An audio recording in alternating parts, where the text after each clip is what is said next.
প্রিয় ভাই সব, এদের বুদ্ধি সীমিত বুদ্ধি।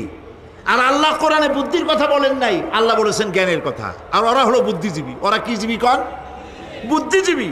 আচ্ছা, আপনারা একটা প্রশ্নের জবাব দেন তো, দুনিয়ার সব থেকে বড় বুদ্ধিজীবী কেটা? মাশাআল্লাহ, আপনাদের ওয়াজ না শুনাইলেও হবে, আপনারা তো জানি ফেলাইছেন সব। সব থেকে বড় বুদ্ধিজীবীর নাম হলো শয়তান। আর সব থেকে বড় জ্ঞানীর নাম হযরত আদম আলাইহিস সালাম। মানুষের মধ্যে সর্বপ্রথম আল্লাহ তাকে জ্ঞান দান করেছিলেন। সুবহানাল্লাহ কোন। আল্লাহ পাক কোরআনের মধ্যে কোথাও বলেন নাই যে আমি বুদ্ধি দিছি। আল্লাহ পাক বলেছেন ওয়া আল্লামা আদামাল আসমাআ কুল্লাহা, আমি আদমকে সমস্ত জিনিসের জ্ঞান দিয়েছি, নামগুলা শিখাইছি। সুবহানাল্লাহ কোন। ওয়ালাকাদ আতাইনা দাউদা ওয়া সুলাইমানা ইলমা, আমি আল্লাহ পাক জিজ্ঞেস করবেন, ও আমার বান্দারা, ও আমার জান্নাতি বান্দারা, আমি তোমাদেরকে যে সব ওয়াদা করেছিলাম সেই ওয়াদা মতো সব পাইছো কিনা?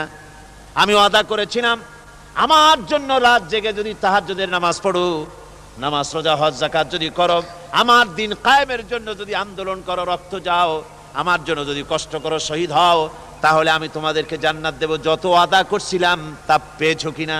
জান্নাতীরা বলবে ক্বালু নাআম, সব পেয়েছি, সব নিয়ামত পেয়েছি। আল্লাহ বলেন সব পাও নাই, ওয়ালাদাইনা মাজিদ, আমার কাছে আরো বেশি আছে।